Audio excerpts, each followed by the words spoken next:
Hello, welcome to Qimen. Today, I'm going to share with you what is this thing called the Yin and Yang. So Yin and Yang is a form of representation for certain category of information. So let's look at what does Yin and Yang stand for in this lesson for Qimen. So Yin represents dark, passive, and feminine, light, bright, active, and light. Stand for the right side, white color, and stand for at the back, and stand for moon also.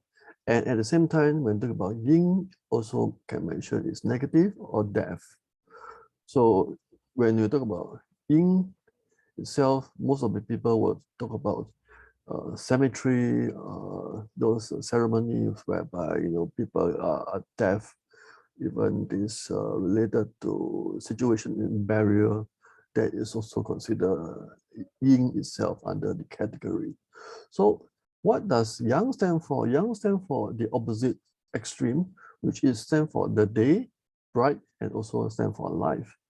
And it stands for male, black, and front, sun, energy, and generally speaking is the positive side of life. So if you see yin and yang, it's actually the two extreme side of the comparison. So we have the male, we have the female, we have the positive, we have the negative, we have the life, we have the death, you see. So yin and yang is all about balancing. What is called balancing? Meaning that if a person is too yin or a person is too yang, then it's kind of extreme.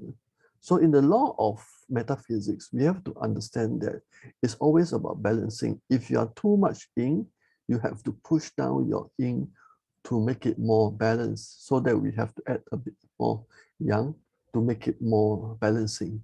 So if you have too much yang, then we have to add a little bit more yin to make your yang lower.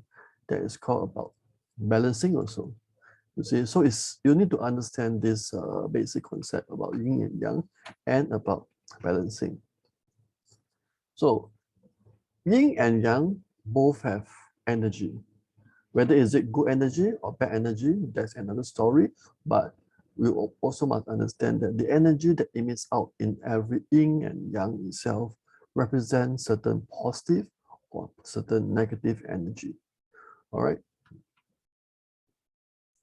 So when we talk about yin and yang in Bazi, what does it really mean?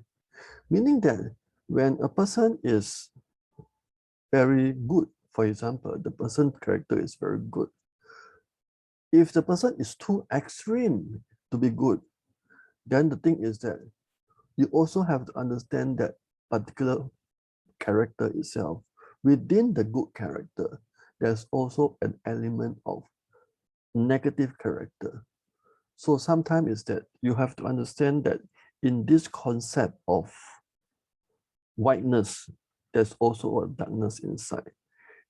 In every darkness, there's also a white inside. You see, so in every male, there's also a feminine side also. In every female, there's also a male side in them. You see, so it's a matter of both have, you have both of the same thing. Sometimes it's a little bit more, sometimes it's a little bit less. That applies to Feng Shui also, which means that in the Feng Shui in metaphysics, Yin Yang Yang also applies into the vicinity, the surrounding. So much so is that you have to, based on the Yin and Yang, to know that based on this Feng Shui, is it more Yin or is it more Yang? So most of the Feng Shui, especially in the house, we try to look for Yang, more energy of Yang. If you have more energy of Yin, that means it's actually more dim, more darker, and it will create more bad energy for the person that is living in that place, or even the office also. If you have too much yin energy, then it will not be good for the business too. So why do we need to understand yin and yang?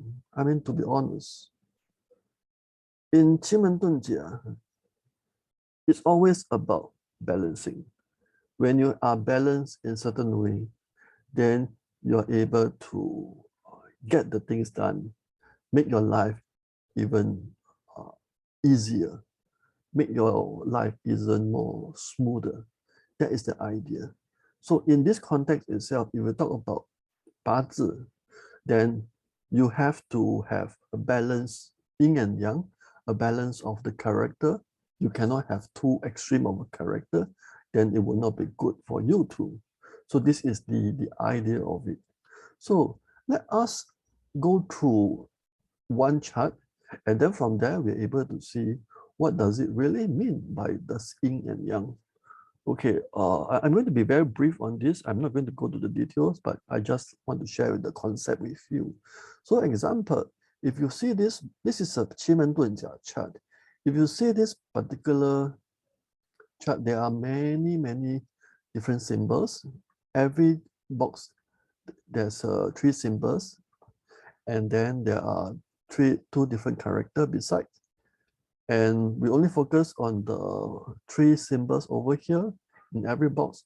If you see, they are red color and black color. So generally speaking, red color stands for good.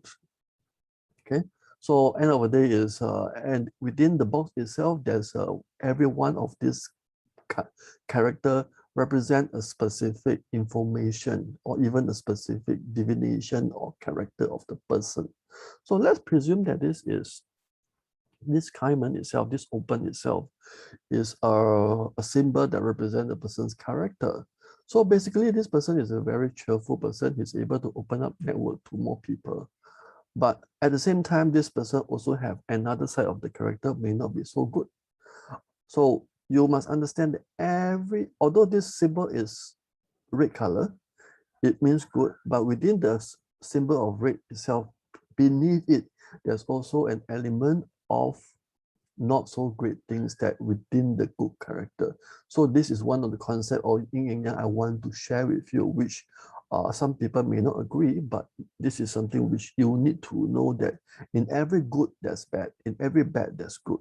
So even like, for example, this is the Shimen, which is the worst character or worst symbol in Qimen Dunjia. But in the event of, let's say, if you want to use this symbol for this ceremony in this barrier, go to cemetery, all this will be definitely is a good sign. You see, so it's not every symbol that is bad will represent bad. It also depending on the situation of how you apply into it. All right. So this is the information related to yin and yang for this lesson. So if you want to know more about Qimen Dunjia, go to my website or continue with the next lesson.